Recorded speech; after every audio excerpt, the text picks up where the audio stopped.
সবাইকে স্বাগত। আজকে যেটা নিয়ে আলোচনা করব, একটা নিউজ আর্টিকেল আমি দেখলাম আজকের সকালেই, যেটা হচ্ছে উচ্চ মাধ্যমিক পরীক্ষায় পূর্ব মেদিনীপুরে প্রায় 2084 জন পরীক্ষার্থী পরীক্ষা এবারে দেয়নি। এখন প্রশ্ন হলো এইটা কেন দেয়নি সেটা একটু আমরা অ্যানালিসিস করব, এবং তার সাথে দুটো নিউজ আমরা দেখে নেবো। এটা 2020 সালের নিউজ সেগুলো, যেটা ইন্ডিয়ান এক্সপ্রেসে পাবলিশড হয়েছিল। সেখানে বলছে যে স্কুল ড্রপ আউট যেটা, সেটা ওয়েস্ট বেঙ্গল সব থেকে লোয়েস্ট রয়েছে, এবং কর্ণাটক, তেলেঙ্গানা, রাজস্থানেতে রীতিমতো বেড়েছে। তো আমরা সেখান থেকে দেখা যাচ্ছে যে এই যে স্কুল ড্রপ আউটের একটা এখানে চার্ট করে দেওয়া হয়েছে, যেখানে চার্টে দেখা যাচ্ছে রাজস্থান, তেলেঙ্গানা এবং কর্ণাটকে যেখানে প্রায় 10%-এর উপরে, সেখানেতে আমাদের স্কুল ড্রপ আউট কিন্তু পশ্চিমবঙ্গের ক্ষেত্রে মোটামুটি অ্যাভারেজ যদি ধরা হয়, টোটাল ধরা হয় 1.5%, যেটা কিন্তু 3.3 থেকে কমেছে। এবং অন্যান্য স্টেটে কিন্তু সেগুলো অনেক বেশি। এবং আমাদের এখানে টেক্সট বুক যে দেওয়ার যে পরিকল্পনা, যেটা আমাদের মাননীয় মুখ্যমন্ত্রী মমতা বন্দ্যোপাধ্যায়ের নেতৃত্বে হয়েছে, যে স্কুলেতে শিক্ষার জন্য প্রতিটা স্কুলে টেক্সট বই দেওয়ার, সেটাও কিন্তু আমাদের রাজ্যে সব থেকে বেশি। কিন্তু তা সত্ত্বেও এই ঘটনা ঘটলো কেন, সেই নিয়ে একটুখানি আমরা আলোচনায় যাব। আমরা একটা ডেটা পাচ্ছি যে যে ট্যাবের যে টাকা, ট্যাব দেওয়ার যে সিস্টেম আছে, যেটাকে আমরা বলেছি আমরা একটা প্রকল্প, যেটা ট্যাব প্রকল্প বলা হয়, এবং সেই ট্যাব দেবার যে টাকা, সেই টাকা প্রায় পেয়েছে 32,284 জন পূর্ব মেদিনীপুর থেকে, এবং পরীক্ষার্থীর সংখ্যা ছিল 30,164 এবছর, এবং প্রায় 2,084 জন পরীক্ষার্থী পরীক্ষা দেয়নি।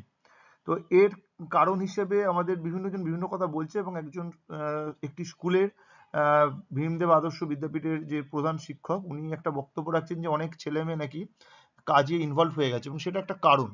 কি কারণ আমরা দেখতে পাচ্ছি? চাইল্ড লেবার একটা কারণ, এবং যে ফ্যামিলিতে ইনকাম না থাকা, যারা ফার্স্ট জেনারেশন লার্নার, যারা প্রথম যারা শিক্ষার আলো দেখছে, তাদের মধ্যে বাড়িতে অর্থনৈতিক অবস্থা ভালো না থাকার জন্য, মানে সামাজিক এবং অর্থনৈতিক দুটোই, তার জন্য কি হয়, তারা কিন্তু বিভিন্ন রাজ্যে, অন্যান্য রাজ্যে বা অন্যান্য কাজেতে ইনভলভ হয়ে যায়, এবং মেয়েরা বিশেষ করে বাড়ির কাজেতে ইনভলভ হয়। এগুলো কিন্তু একটা খুব কমন সমস্যা, এবং তাদের ফ্যামিলি আর্নিং ভালো না থাকার জন্য তাদের এগুলো করতে হয়।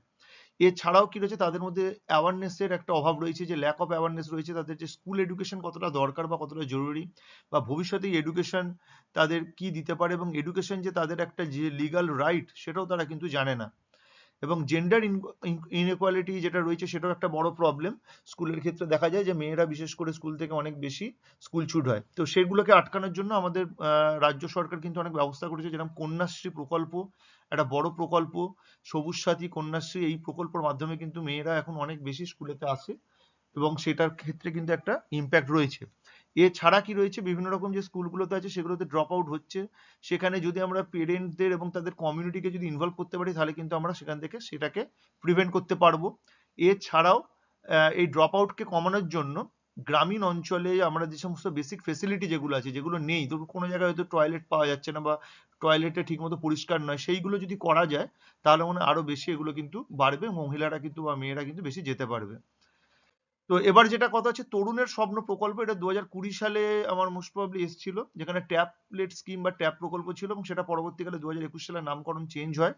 এবং এখানে মুখ্যমন্ত্রী মমতা বন্দ্যোপাধ্যায় এইটাকে সূচনা করেছিল, এবং ক্লাস 12 এর পড়ুয়াদের দেওয়া হয়েছিল। প্রথমে ট্যাব দেওয়ার কথা ঠিক হলেও পরবর্তীকালে 10,000 টাকা করে ট্যাব কেনার জন্য একটি টাকা স্টুডেন্টদের তুলে দেওয়া হতো, এবং অনলাইনে এই টাকা দেওয়া হয়, এবং এই ওয়েবসাইট এবং অনলাইন পোর্টালের মাধ্যমে যেমনভাবে কন্যাশ্রী হয়, সেরকমভাবে এই জিনিসটা হয়ে থাকে।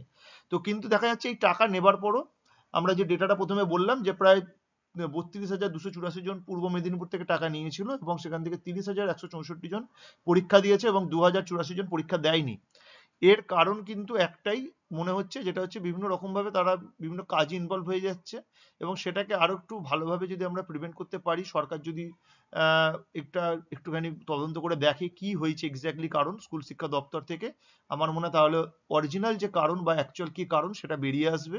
তারা পরীক্ষা দিতে যাচ্ছে না এই কারণে, কোনোভাবে হয়তো তারা সেইভাবে পড়াশোনাটাকে নিয়ে এগিয়ে নিয়ে যেতে পারছে না, এবং সেটার জন্য কি কি ব্যবস্থা করা যেতে পারে, এবং কোচিং সেন্টার, প্রাইভেট টিউশনকে কম করিয়ে স্কুলের মধ্যেই সেই শিক্ষা দেওয়া, স্কুলের মধ্যেই ভালো করে পড়ানো টিচারদের, এবং নোটস দেওয়ার, এই সমস্ত যদি চালু করা যায়, ভবিষ্যতে হয়তো আমার মনে হয় আরো বেটার হবে, এবং শিক্ষা ক্ষেত্রে আরো ভালো উন্নতি হবে আমাদের রাজ্যে।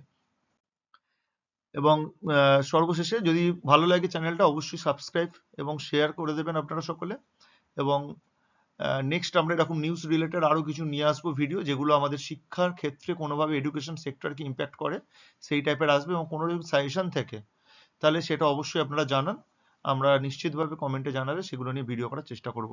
ধন্যবাদ।